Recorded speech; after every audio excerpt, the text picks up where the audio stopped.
నమస్కారం సార్. నమస్కారం మధుసూదన్ రెడ్డి గారు. మీరు ఎప్పుడు మాట్లాడుతుంటే అవినీతి అధికారులు ఉన్నారు అంటే ఈ స్థాయిలో అది కూడా ఊహకు అందనటువంటి విషయాలు బయటకు వస్తున్నాయి. ఇదే కాదు, మరికొంతమంది అధికారులకు సంబంధించినటువంటి విషయాలు కూడా చర్చనీయాంశంగా ఉన్నాయి. అవి కూడా మాట్లాడదాం. మొత్తం ఈ అంశాన్ని ఎట్లా చూస్తున్నారు మీరు? బాలకృష్ణకి సంబంధించినటువంటి ఈ ఆస్తులకి సంబంధించినటువంటి వ్యవహారాన్ని మీరు ఎట్లా చూస్తున్నారు? మధుసూదన్ రెడ్డి గారు చెప్పండి. ఓకే సార్, ఈరోజు ఈ యొక్క తెలంగాణలో నూతన ప్రభుత్వం ఏర్పడిన తర్వాత ఒక మొట్టమొదటి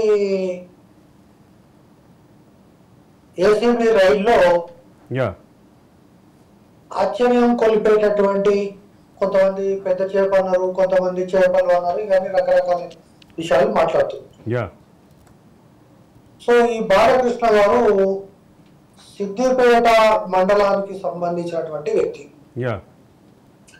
సిద్దిపేట మండలంలో ఒక గ్రామానికి సంబంధించినటువంటి వ్యక్తి. హైదరాబాద్ లో చదువుకున్నాడు. తర్వాత ఇంజనీరింగ్ డిప్లొమా, తర్వాత ఢిల్లీలో ఈ యొక్క ఇవన్నీ కూడా ఒక మంచి విద్యా వ్యవస్థలో ఉన్నాడు. తర్వాత ఒక ప్రధాన ఉపాధ్యాయునికి అల్లుడు కూడా. అంటే ఎందుకు ఈ విషయాలు చెప్తున్నా అంటే ఆయన యొక్క ఎకనామికల్ బ్యాక్గ్రౌండ్ అనేటటువంటి దిగువ మధ్య తరగతి ఉన్నత మధ్య తరగతికి మధ్యలో ఉన్నటువంటి కుటుంబం నుంచి వచ్చారు అని చెప్పడం కోసం ఒక వ్యక్తి మీరు ఎస్టాబ్లిష్ చేయడానికి ప్రయత్నం చేస్తున్నారు. మీరు చెప్తున్నటువంటి లెక్కల ప్రకారం ఇవన్నీ కూడా.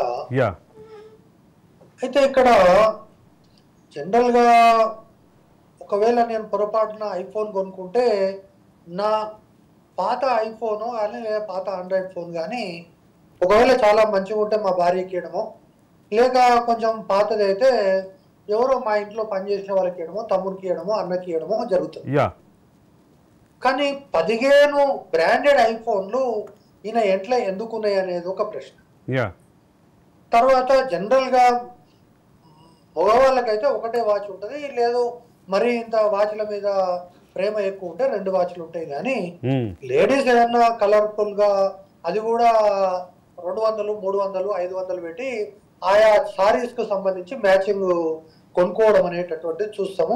సరే, ఈ 10 లక్షల వాచ్ గురించి రాష్ట్ర వ్యాప్తంగా చర్చ జరుగుతుంది కాబట్టి ఆ 10 లక్షల వాచ్ జోలికి మనం ఆ 10 లక్షల వాచ్ కాదు మధుసూదన్ రెడ్డి గారు, మీరు గమనించాలి. ఆ బతుకమ్మ గారు కూడా బహుశా ఒకటే 10 లక్షల వాచ్ ఉంది కానీ 10 లక్షల వాచ్లు 10 20 మేడం గారికి కూడా లేదు.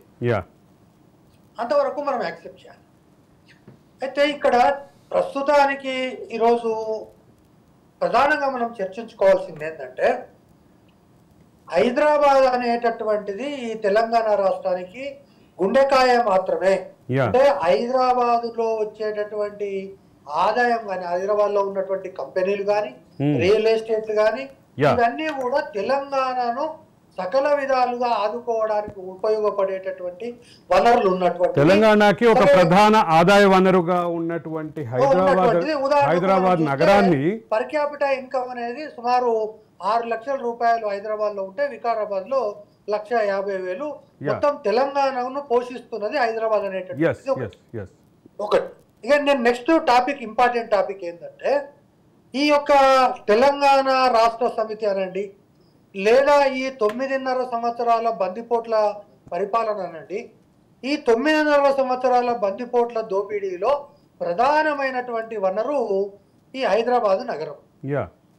సో ఈ హైదరాబాద్ నగరంలో నేను మొట్టమొదట మొదలు పెట్టేటటువంటిది అయ్యప్ప స్వామి సొసైటీ.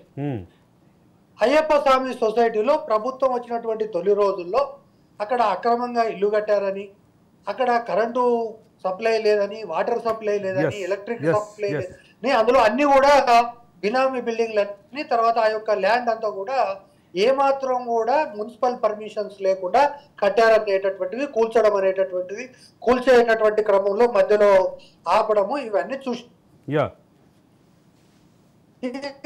అక్కడ నుంచి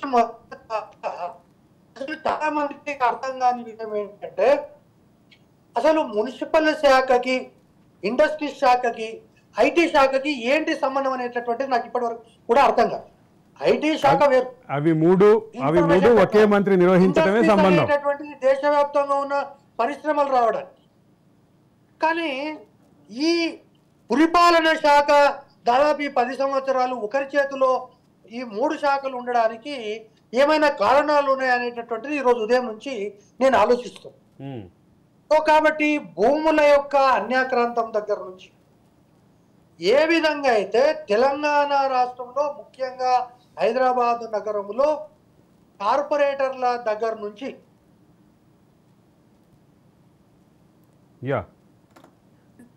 ఈ జిహెచ్ఎంసి అనేటటువంటిది చాలా మంది ఏం చెప్తున్నారు అంటే కేటీఆర్ గారు లేదా యువరాజు గారు ఈ యొక్క దీన్ని ఇచ్చిన తర్వాత హైదరాబాద్ రూపురేఖలే మారిపోయినాయి అనేటటువంటిది ప్రచారం జరుగుతుంది.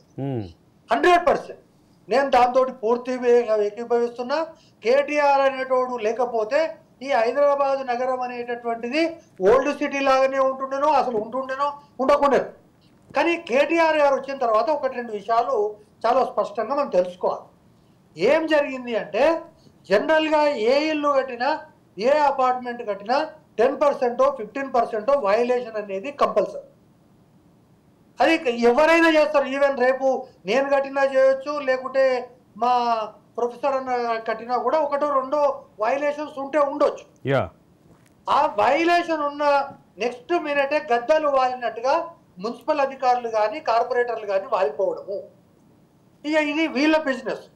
ఇవి అన్నీ కాకుండా ఈ బాలకృష్ణకు సంబంధించినటువంటి ప్రధానమైనటువంటి విషయం ఏంటంటే అర్బన్ ల్యాండ్ సీలింగ్ దగ్గర నుంచి కావలసినటువంటి పేపర్లు ఏవైతే ఉన్నాయో ఆ పేపర్లన్నీ ఉన్నా ఉండకపోయినా ఆయనకు సంబంధించినటువంటి ఈ యొక్క ఫార్మాలిటీస్ కంప్లీట్ చేస్తే దానికి సంబంధించిన పర్మిషన్ వస్తుంది అనేటటువంటిది జగమెరిగినటువంటి సత్యము.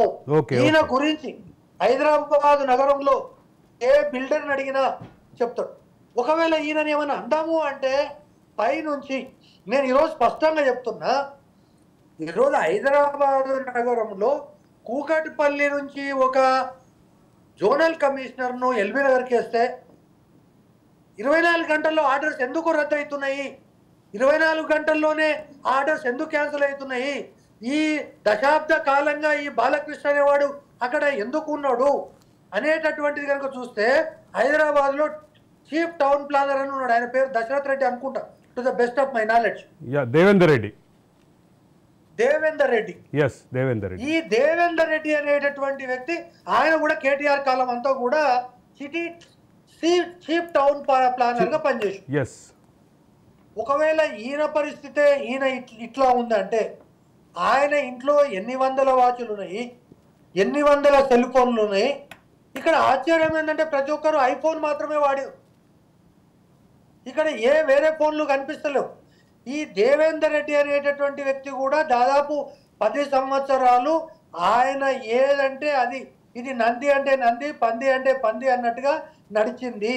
కాబట్టి ఇది కేవలము పాపం బాలకృష్ణ తీసుకుపోయి సంచలగూడలో ఏసీబీ కేసులకు సంబంధించినటువంటి బ్యారెక్లో ఉంచడం అనేటటువంటిది ఇది కేవలము ఒక చర్య మాత్రమే, ఆయన పాత్రధారి మాత్రమే. బాలకృష్ణతో పాటు ఈ అంశంలో చేయాలి, ఇన్ని రకాలైనటువంటి పరిత్యగింపులు చేయాలి అంటే పైనుంచి అధికారం లేనప్పుడు 10 రోజులు ఉండడం సాధ్యం కాదు.